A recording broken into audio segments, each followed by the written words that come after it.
कहती है अब्दुल कादिर, एक सवाल रह गया था, वो पूछना है। पूछो अम्मी, क्या बात है?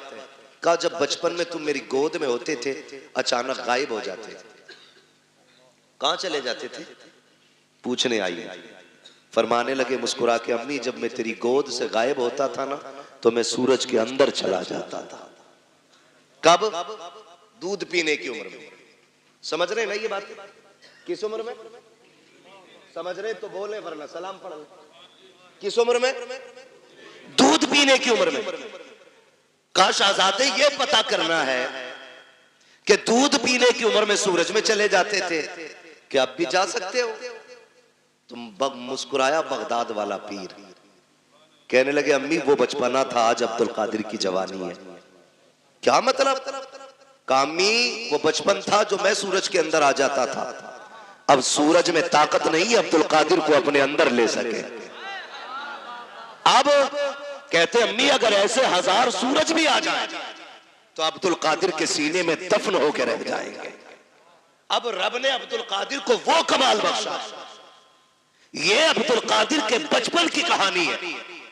जब उम्र 14 से 18 बरस की हुई और पढ़ने के लिए निकले, फिर मां की परवरिश देखे। अब बचपन नहीं था, समझदार थे, जवानी की दहलीज पे कदम था और इब्तदाई उलूम हासिल कर चुके अपने घर में। घर से निकल रहे हैं तो मां के जुमले क्या थे? अब्दुल कादिर एक वादा करके जा। अम्मी कौन सा वादा? का जिंदगी में कभी झूठ नहीं बोलना है। मैं कभी कभी सोचता हूं जो मां की गोद से उछाल मार के सूरज में चला जाता हो, आज जवानी में मां कह रही है अब्दुल कादिर वादा कर झूठ नहीं बोलना है। तो बहुत गौर किया तो समझ में आया वो मां भी अब्दुल कादिर जिलानी की मां थी। वाह वाह, बेशक। वो सिर्फ बेटे को नहीं, वो रास्ते में मिलने वाले डाकुओं को भी देख रही थी। उन्हें ये भी पता था चोर चोरी करेंगे, उन्हें ये भी पता था काफिला लूटा जाएगा। बेटे का हाथ में हाथ लेकर के मां ने वादा किया, अब्दुल कादिर वादा कर कभी झूठ नहीं बोलना है। बड़े पीर ने वादा लिया है, डाकुओं ने लूटा है, सबको लूटा गया। वाकया सुनाना मकसूद नहीं है, कुछ बताना चाहता हूँ। जब डाकुओं के सरदार ने बुला के कहा था बच्चे तेरे पास क्या है? कहा 40 सोने के सिक्के हैं। कहा है किधर? कहा मेरी शेरवानी के अंदर है। सदरी का बंद तोड़ा जाता है, सोने के सिक्के खन खन गिरे। सरदार ने कहा था झूठ बोल देते तो बच जाते। बगदाद वाले ने कहा था अगर झूठ बोलता सोना तो बच जाता, लेकिन मां की जबान से किया हुआ वादा वो तो टूट जाता।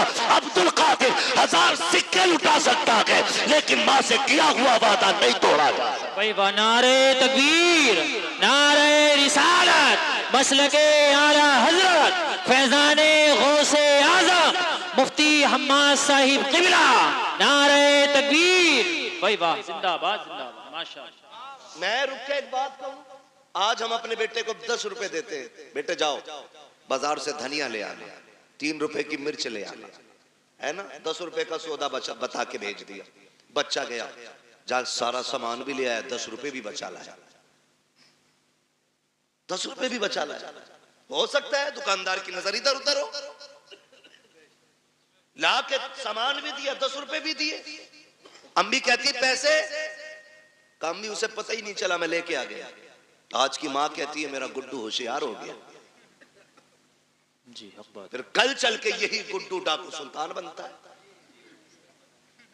फिर मुकदमे होते हैं, फिर जेलें काटनी पड़ती हैं। जब एक ताना हराम का दाड़ को लग जाता है फिर जिंदगी भर बचना मुश्किल हो जाता है। हक बात, मुश्किल हो जाता है। और याद रखिएगा, जिस तरह गलत दवा से फसल खराब हो जाती है, उसी तरह गलत रोजी से नस्ल खराब हो जाती है। बेशक हक बात है। जो हमारा बेटा 25 साल में पुलिस के हाथ आया ना, ये पहली गलती नहीं थी, पहली गलती नहीं थी। हजरत फारूक आजम का दौर है, अमीरुल मोमिनीन फारूक आजम, वो उमर जिसके दौरे खिलाफत में शेर बकरी एक जगह पानी पीते थे। है? आज इस्लाम की तारीख बताने के लिए लोग हमें सुल्तानों की कहानी सुनाते, हमें बादशाहों की कहानी सुनाते। इस्लाम समझना है तो फारूक आजम की कहानी पढ़ो, नबी के सिद्दीक अकबर का दौर देखो, तब पता चलेगा इस्लाम क्या है। फारूक आजम बैठे ना, शेर बकरी को एक जगह देखा, लोगों में तज़किरे हुए, डर नहीं रही, बकरी को डर नहीं लग रहा, शेर के साथ खड़ी है। उसने कहा मुंह बंद कर, पता नहीं है कुर्सी पे नबी का उमर बैठ गया है। वाह वाह, जिंदाबाद जिंदाबाद। ये हुजूर के गुलामों की पावर है और इसे इस्लाम कहते हैं। तो नतीजा क्या? हजरत फारूक आजम का दौरे खिलाफ एक शख्स पकड़ा गया, आपने हुक्म दिया, चोरी करते हुए बंदा पकड़ा गया, हुक्म हुआ हाथ काट, रोने लगा, अमीरुल मोमिनीन माफ कर दें, पहली बार चोरी की है। फरमाने लगे अब झूठ के बदले कोड़े भी लगाओ। का झूठ क्या बोला? आप कहते जालिम, रब इतना करीम है, पहली गलती पे तो बंदे के वो पर्दे डाल देता है, पहली गलती पे तो बंदा पकड़ा ही नहीं जाता, ये रब के कर्म के खिलाफ है, तू झूठ बोल। तो मैं कहना ये चाहता हूं, हमारा बच्चा जो 25 साल में जेब काटते हुए पकड़ा गया ना, ये पहली गलती नहीं, इसने पहले भी गलतियां की है। बेशक हक बात। हमें अपने बच्चों को ऐसे परवान चढ़ाना, 10 रुपए भी ले आए, गुड्डू होशियार हो गया, गुड्डू होशियार नहीं, गुड्डू चोर हो गया है।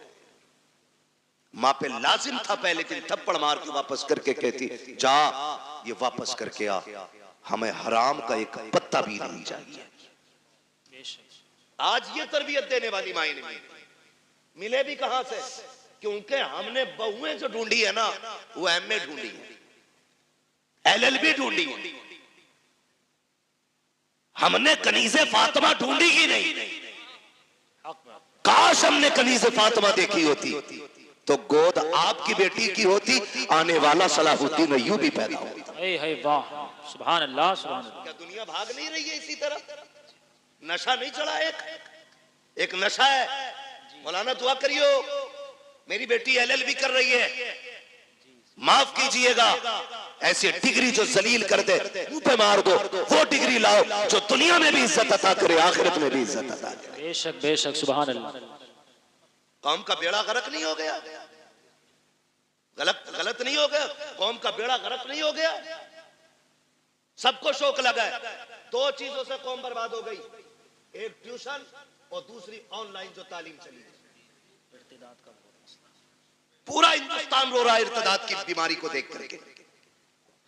सब कह रहे हैं सत्य बात करो, मौलवियों रोको। एक मौलवी किसे किसे रोके? मौलवी के कहने का इंतजार न कर, अपने घर का खुद मौलवी बन जा, अपने घर का खुद मौलवी बन और अपनी बेटी से कह हमें वो डिग्री नहीं चाहिए जो जलील करके मिले, हमें वो डिग्री चाहिए जो इज्जतें अता करती है। बेशक, सुभान अल्लाह सुभान अल्लाह। अच्छा, इस बीमारी की भी एक वजह है, बुरा तो नहीं लग रहा आपको? लगे तो खाक से लगे, मैं आईना वो दिखाऊंगा दाग चेहरे के, जिसे खराब लगे सामने से हट जाए। बेशक हक बात है, वाह वाह, परवाह नहीं है। बहुत अच्छा मुफ्ती साहब, कितने लोग सुभान अल्लाह कहेंगे, कितने नहीं कहेंगे? भाई वाह, पाए मोरा लंग नेस्त, मुल्के खुदा तंग नेस्त। वाह, 365 दिन में 400 तकरीरें करते हैं, कमी नहीं है, मगर मैं समझाना चाहता हूं, बदल तो ये आग क्यों लगी है? ये आग इसलिए लग रही है, जो ये भूख लगी है ना लोगों को कि बेटी डिग्री होल्डर होनी चाहिए, इसकी भी एक वजह है। क्योंकि जब हम रिश्ता देखने गए ना, तो अगर किसी गरीब ने कहा मेरी बेटी ने कुरान पढ़ रखा है, तो बेगैरत सामने से कह रहा बस कुरान, बस कुरान, तूने इसे बस समझा है, ये सब है। बेशक, जिसे बस कह रहा है ये सब है जी, हक बात, बहुत अच्छा। बस कुरान नहीं जमे। हमारे बेटे ने कहा पढ़ी लिखी होनी चाहिए, तू किसे पढ़ा लिखा कहता है? जाओ चैलेंज करता हूं, अगर दुनियावी तालीम से मुआशरे सुधरते ना, तो फिर अबू जहल गुमराह नहीं रहता।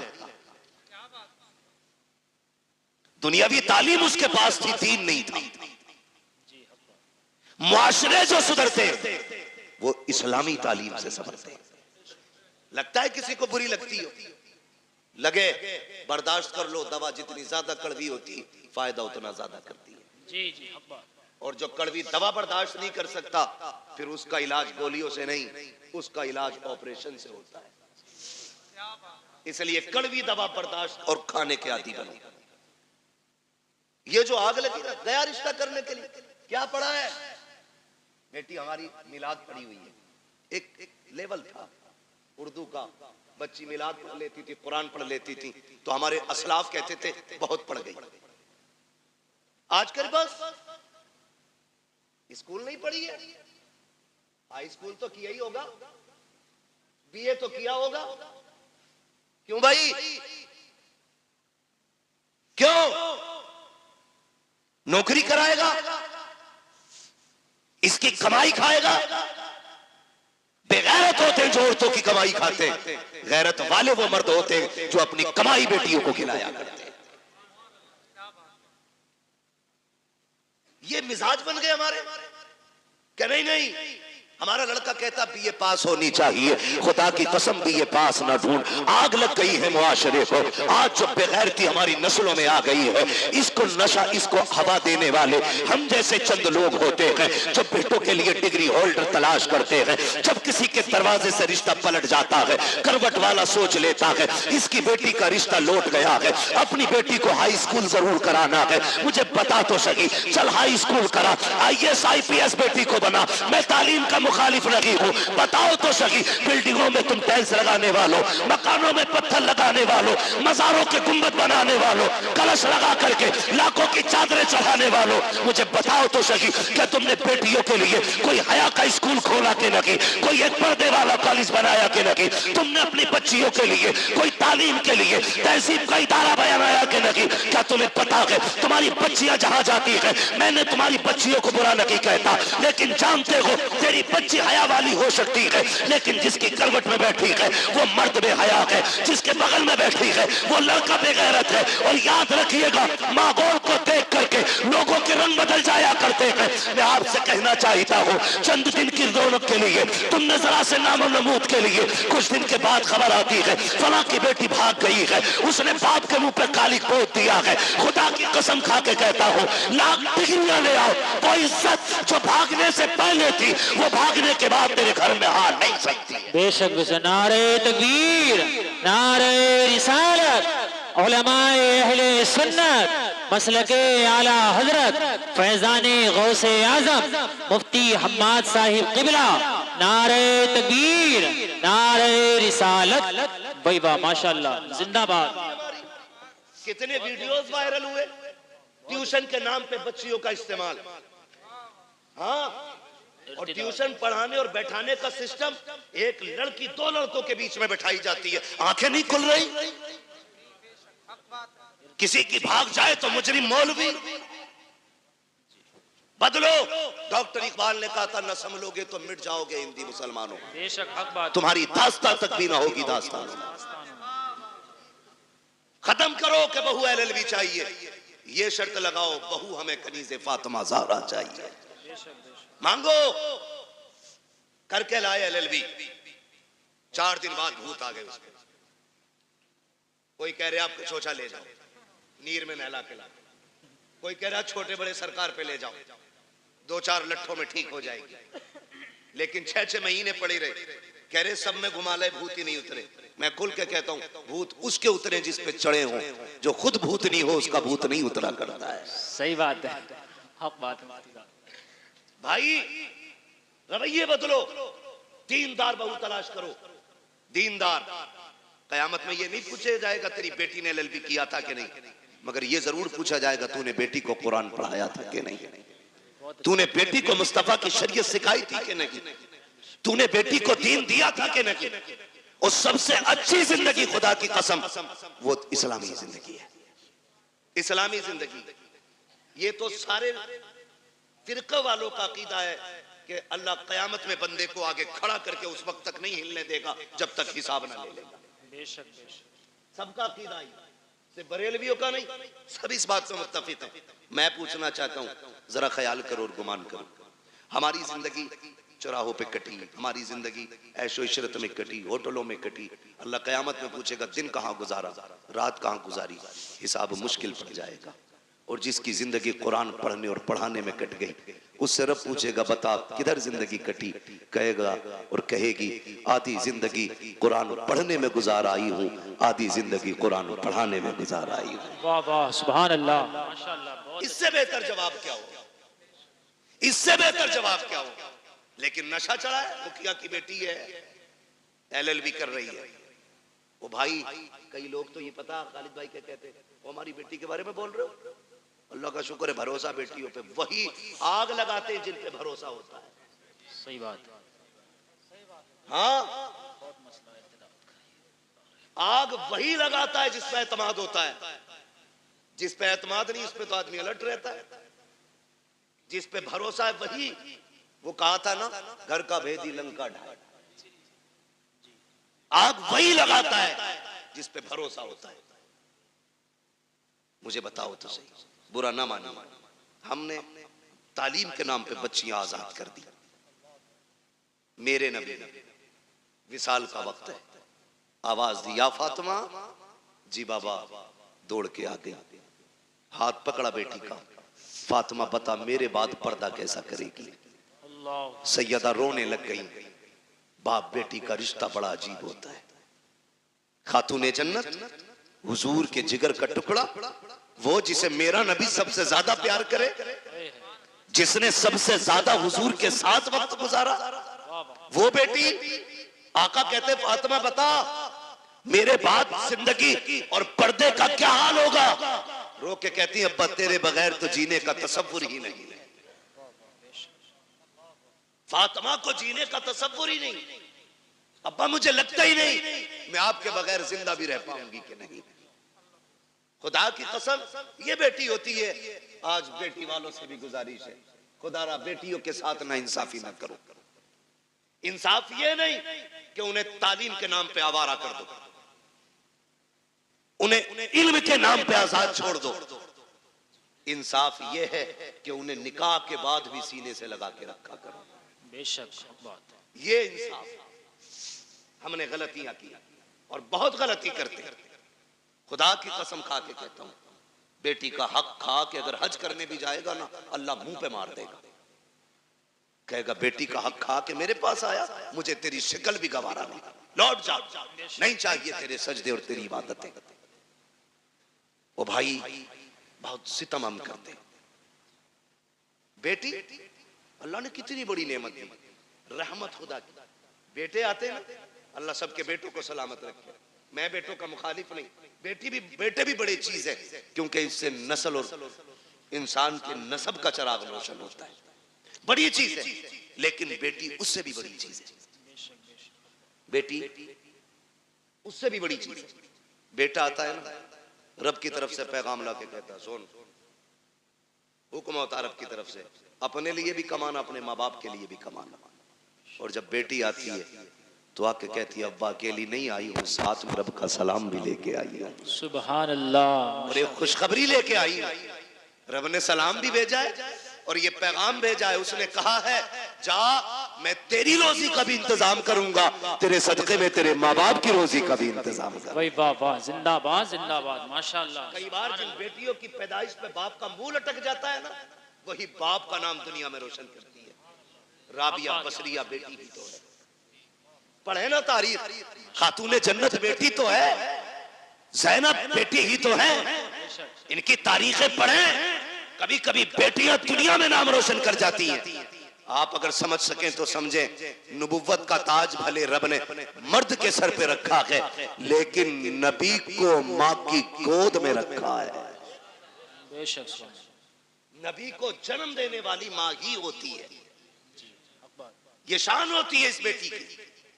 जितने रुख इसके बदले, हर रुख में इज्जत रब ने बख्शी। हमें क्या लगता है, LLB करेगी तब इज्जत पाएगी, BUMS करेगी तब इज्जत पाएगी, डिग्रियां करेगी तब इज्जत पाएगी। खुदा की कसम, बच्ची साबिरा और शाकिरा बन जाए ना, दुनिया वालों की नजरों में भी इज्जत वाली हो जाती है और अर्श वालों की नजरों में भी इज्जत वाली हो जाती है। चलूं आगे, बर्दाश्त कर लेंगे थोड़ी सी, जी जी, थके ना हो तो जरा बोले सुभान अल्लाह। जी सलामत रहे।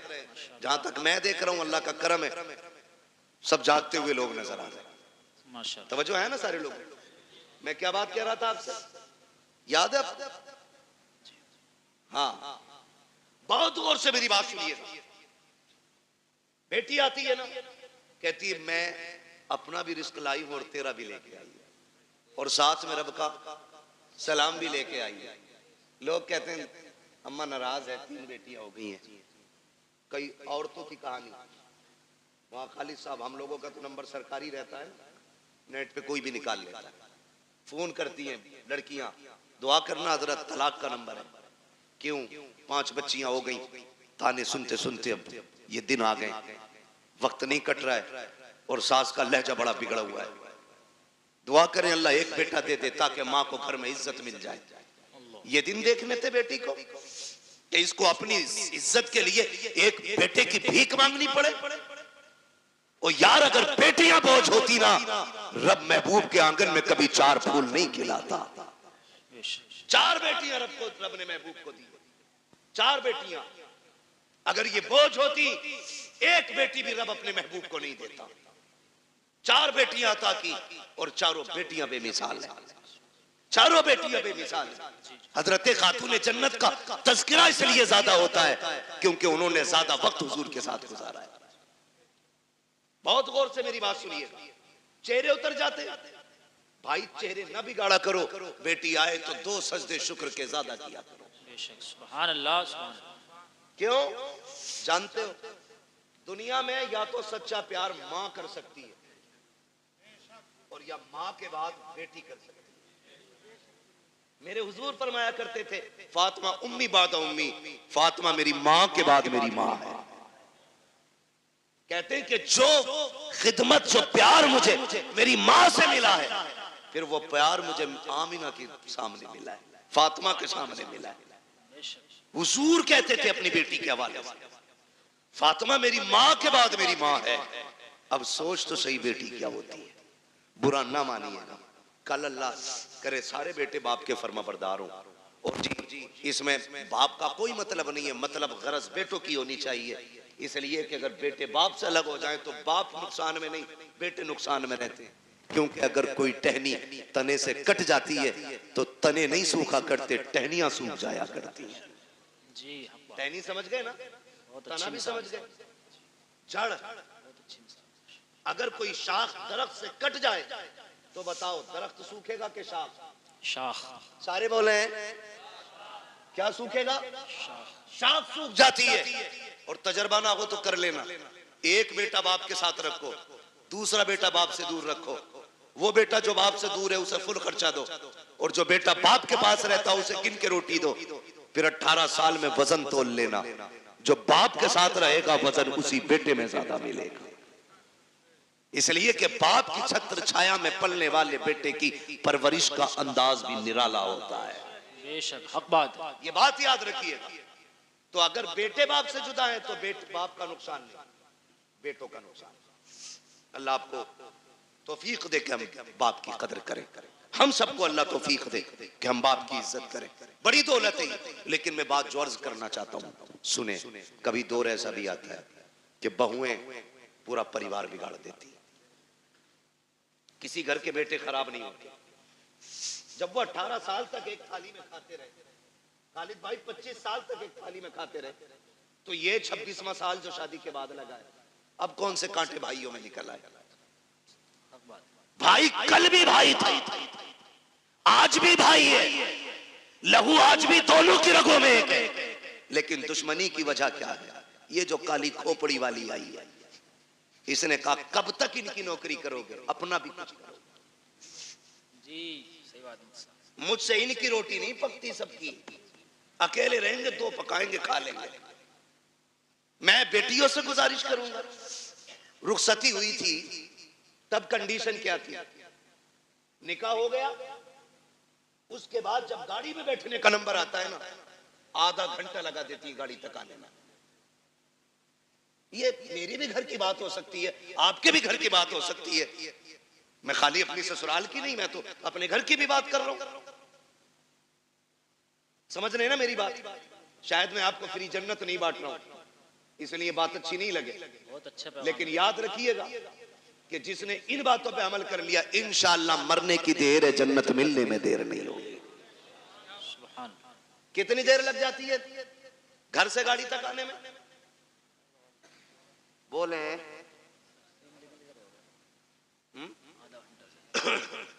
आधा घंटा 1 घंटा तक लग जाता। क्यों? क्यों? जब चले ना भाई दिखा लिपट के रोई, छुट्टी नहीं रही। उससे छोटी चचा दिख गया, उससे लिपट के रोई, उससे छोटी मामू से लिपट के रोई, उससे छोटी भाई से लिपट के रोई। क्यों? कहा कि आज इनकी जुदाई का गम बर्दाश्त नहीं हो रहा है। मैं पूछना चाहता हूं मेरी बहन, मेरी बेटी, जरा रुक के तो बता, जब तू घर से चली थी अपने भाई से लिपट के रोई थी, बाप से लिपट के रोई थी, चचा से लिपट के रोई थी, तुझको इनका दर्द इतना था कि आधा घंटे तक इनसे लिपट के रोती रही। जब उस बाप के लिए आधा घंटा रोई है तो इस बाप में कौन से कांटे हैं जिसको तू 2 बार चाय देते हुए नकनकाती है, गर्म रोटी देते हुए तेरे लहजे बिगड़ जाते हैं। क्या तूने वहां परिवार का खाना नहीं बनाया है? वहां 12 लोगों का खाना बनाती रही, यहाँ 4 का खाना बनाते हुए तेरे हाथ दुख जाते हैं। फिर कहते हैं कि हमारी बहू को, बेटी को इज्जत नहीं मिल रही है। मैं कहता हूं खुदा की कसम, जब तेरी बेटी ससुराल जाने लगे उससे इतना कह, यहाँ माँ बाप छोड़ के जा रही है, गम ना करना, तो माँ बाप तुझे वहां मिल जाएंगे। यहाँ भाई छोड़े हैं, वहां भाई मिल जाएंगे। जैसे हमसे प्यार किया है वैसे उनसे प्यार करना। खुदा की कसम, तेरी बेटी को आने में देर हो जाती, इसे इज्जत मिलने में देर नहीं लग सकती। नारे तकबीर, नारे रिसालत, मसलके आला हजरत, फैजाने गौसे आजम, इस्लाहे मुआशरा, मुफ्ती हम्माद रजा साहिब किबरा। नारे तकबीर, नारे रिसालत, भाई वाह, जिंदाबाद मुफ्ती साहब। बहुत ये समझा के भेजो ना बेटी को। बहुत अच्छा मुफ्ती साहब। लेकिन चाबी गलत भरी जा रही है। कह रहा रो क्यों रही है? 6 किलोमीटर ही तो है। आंखें भी कोई निकाले, फोन लगा दिए, चाबी लगी है। सही सुनो बात। भाई, बड़े बड़े धन्ना सेठों से बेटियां नहीं पली। 4 बिगलने वाले की औकात क्या है बेटी पाल ले? बादशाहों से बेटियां नहीं पली। बेटियों के गुजारे बाप के घर नहीं, शोहर के घर होते। कभी ये राय दे के उनकी जिंदगी बर्बाद करने की कोशिश मत करना। रब ने शोहर को जो पावर दी है ना, उसे फांसी भी दे दोगे उसका कुछ नहीं बिगड़ेगा, लेकिन तेरी बेटी का सब कुछ बिगड़ जाएगा, सब कुछ बिगड़ जाएगा। और हमने देखे हैं, एक दौर था, आप लोगों ने वो दौर देखा होगा, हमें शायद कुछ याद है कुछ नहीं है। वहां खालिद साहब, कल गुजरे हुए दौर में किसी की बेटी को तलाक होती थी ना, तो 8 दिन तक बाप घर से नहीं निकलता था। ये गैरत होती थी, तलाक के बाद नहीं निकलता था। आज भाग जाए तो अगले दिन मुंह धो के आ जाता। हया का पानी मर गया आंखों से। बेटी को अगर तलाक हो जाती, बाप को हार्ट अटैक हो जाता था। आज बेटी का हाथ पकड़ के कचहरी में बाप कहता, नहीं रखनी है जी, तलाक दिलवाओ, नहीं रखनी है, तलाक दिलवाओ। ये हमदर्दी नहीं, ये बेटियों के साथ दुश्मनी है, बात ये उनके साथ सितम है। कितने दिन खिला लेगा? 8 दिन। कभी तो मरेगा ना। जी सही बात। मरेगा। 4 बेटे भी छोड़े ना, तो भी 4 दिन खिला के कह देंगे कब तक तेरा बोझ उठाए, फिर किसके दरवाजे जाएंगे? खुदारा मियां बीवी के झगड़े में आप टांग ना अड़ाएं। हाँ, अगर शोहर सितम कर रहा है तो बेशक उसके पास 1 मिनट के लिए बेटी मत छोड़ो, इसलिए कि वो हमारी बेटी है, हमारे घर का फेंका हुआ कचड़ा नहीं है जिसे हम दोबारा घर में नहीं ले सकते। अगर आपकी बेटी की जिंदगी मुश्किल हो गई है, ले आओ निकाल करके, रब उसके लिए कहीं और रिस्क का इंतजाम करेगा, लेकिन नाक के लिए नहीं, शान के लिए नहीं, कासाबी और पधानी में नहीं। तो जब ये चाबी भरी जाती है ना, तो फिर बेटियां बहू बन के नहीं, बम बन के जाती हैं। सही बात। बम बन के जाती हैं। चाय मांगे ले दूल्हा वहीं फट जाएगा। मेरे बाप ने 10 लाख दिए थे, चाय खुद बना के पी। होना भी यही चाहिए 10 लाख वालों के साथ। मैं तो कहता हूं उनसे जूतियां उठवाएं, ताकि औकात पता चले कि तुझे बेटी से प्यार नहीं, तुझे पैसे से प्यार था। सही बात है, बहुत यही अच्छा होना भी चाहिए ऐसे कुत्तों के साथ, जी बहुत अच्छा। जो भीख मांग करके पैसा लेते हैं। जी जी बहुत अच्छा। मुश्किल हो गया जी, बहुत अच्छा बात, मुश्किल हो गया जीना। अच्छी बात। मौलवी 5000 मांगने निकाह पे तो कह रहा लिखा हुआ दिखा, और तू जो 10 लाख रुपए मांग के आया बेगैर, सही बात है। वो क्या तू लोहे महफूज पे पढ़ के आया? कंडीशन देखो हमारी, हालात है। हम इतने गए गुजरे लोग हैं, पूरी जिंदगी बेड नहीं खरीदते, क्योंकि लल्ला को जहेज में मिलेगा। सही बात। एक ही मोटरसाइकिल में वेल्डिंग करा के चला रहा, लल्ला को नहीं मिलेगी। हाँ सही बता रहा हूं। यही सोच। एक खाट का पाया 3 बार टूटा होगा, उस पर प्लास्टिक, उस पर लोहा, कीलें, क्यों? नई चारपाई आने वाली अगले साल। इतने बेहिस लोग हैं और जन्नत में जाने की सबकी तमन्ना है और होनी भी चाहिए। मेरे महबूब ने मांगा, फरमाया जब भी मांगो रब से जन्नत मांगा करो। कितने लोग जन्नत में जाना चाहते हैं? हाथ उठा के बताएं। सुभान अल्लाह। अल्लाह जिन्होंने हाथ उठाए सबको महबूब के सदके में जन्नत अता फरमा, है ना? आमीन। दुआ है हमारी, अल्लाह हम सबको जन्नत अता फरमा।